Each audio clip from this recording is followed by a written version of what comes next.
کہتے ہیں کہ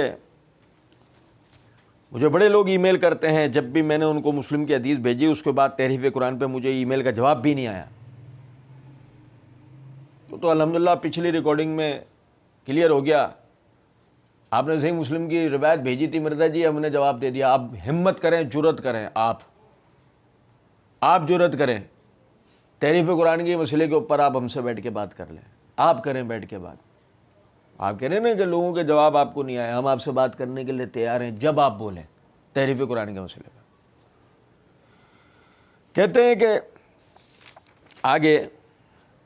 تو میں نے ثاقب اکبر صاحب سے بھی بات کی تو انہوں نے کہا بالکل یہ باطل عقیدہ ہے۔ وہ شیعہ عالم دین ہے پاکستان لیول کے، جنہوں نے کتاب لکھی ہے پاکستان کے دینی مسالک، وہ کہتے ہیں یہ ہم ان ساری روایتوں کو مانتے ہیں، قرآن کی تفسیر میں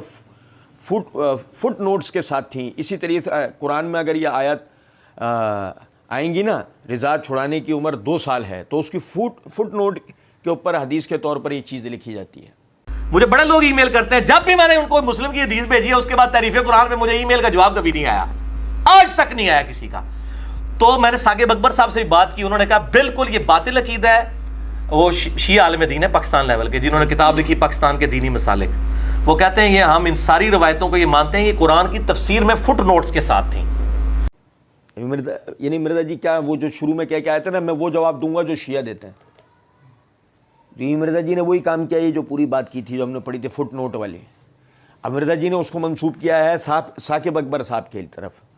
ثاقب اکبر صاحب جو ہے وہ ہمارے مخاطب نہیں ہیں، نہیں انہوں نے ایسی کوئی بات کی۔ اگر وہ ایسی بات کرتے ہیں ہم انہیں مخاطب کر کے یہ بات کرتے ہیں، لیکن ذرا اس بات کو آپ سمجھیں، یہ مرزا جی نے ان کی طرف منسوب کی، ممکن ہے ثاقب اکبر صاحب نے مرزا صاحب سے اس طرح کی کوئی بات کی ہو، لیکن ہم یہ کہتے ہیں کہ مرزا صاحب جب آپ نے ماشاءاللہ ثاقب اکبر صاحب سے اس موضوع پہ ملاقات کری، آپ نے علماء اہل سنت سے ملاقات کیوں نہیں کی؟ آپ کو اس موضوع پہ علماء اہل سنت سے بھی تو ملاقات کرنی چاہیے تھی، لیکن یہ آپ نے ایسا نہیں کیا۔ ہاں آپ نے اس کے لیے کیا کیا، آپ نے خود بقول آپ نے کہا تو میں نے انٹرویو کیا تھا 1 to 1 مولانا اسحاق صاحب سے، یعنی کہ آپ نے اسحاق جہلوی سے تو ملنا مناسب سمجھا اپنے لیے، ثاقب اکبر صاحب سے تو، یعنی کہ ایک آدمی جو کہ نیم رافضی ہے اور ایک آدمی جو کہ، میں ان کے لیے لفظ رافضی استعمال نہیں کروں گا، آپ نے ثاقب اکبر صاحب اور شیعہ عالم جو قرار دیا تو میں ان کے لیے لفظ استعمال نہیں کرتا، لیکن ہے تو جھکاؤ ان کا بھی اسی طرف نا۔ آپ ان حضرات سے تو ملے، مگر کیا ایسی بات ہے کہ آپ علماء اہل سنت سے اس موضوع کے اوپر نہیں ملے؟ کیونکہ آپ بھی جانتے تھے کہ حقیقت حال 2 طرفہ آپ کے سامنے آ جاتی، ایک طبقہ جو تقیتاً بات پوری نہیں کرتا ہے،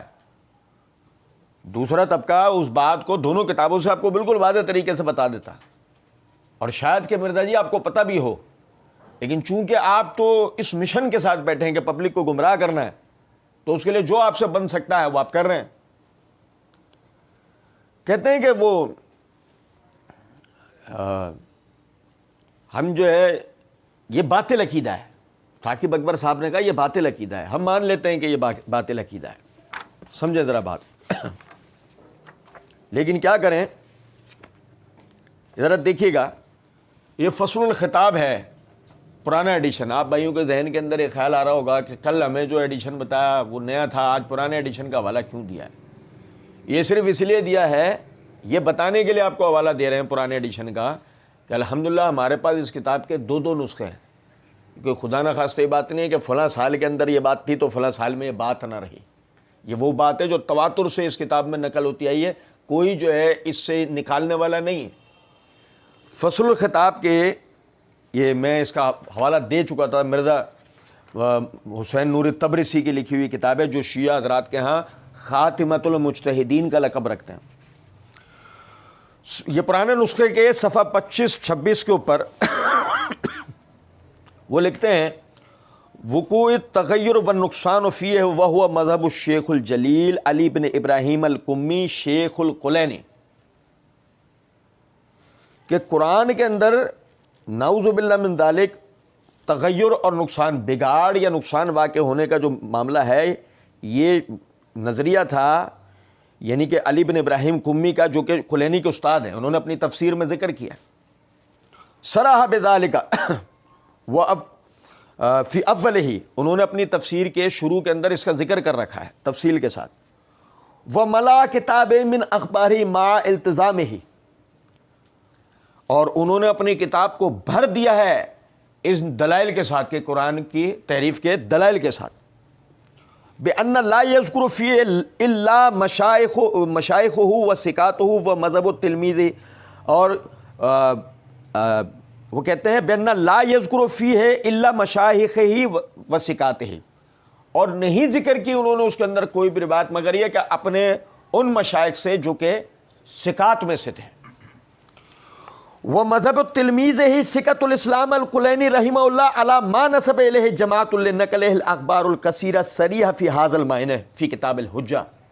اور ان کے شاگرد ثقۃ الاسلام علامہ کلینی کا بھی یہی نظریہ تھا، جو انہوں نے ایک جماعت سے روایات جو کہ کثیر ہیں، صریح ہیں، انہوں نے کتاب الحجہ کے اندر خصوصاً ایک باب قائم کیا ہے، النکت والنطف فی تنزیل من التنزیل، انہوں نے اس باب کے تحت نکت والنطف من التنزیل، اس باب کے تحت انہوں وہ ساری روایتیں لے کے آئے، وہ پھر روزہ اور روزۃ الکافی میں من غیر تعرض لردھا و تعویلھا، اور بغیر کسی رد کے، بغیر کسی تعویل کے انہوں نے اس کو ذکر کیا ہے، وہ استظہر للمحقق السید محسن الکاظمی فی شرعی، اور اسی کا اظہار کیا ہے محقق سید محسن الکاظمی نے اپنی شرح وافیہ کے اندر، جو اس کی شرح ہے اسی کا انہوں نے ذکر کیا ہے، من الباب الذی اخذ فیہ وسماہ باب انہ لم یجمع القرآن کلہ الا الائمۃ علیہم السلام،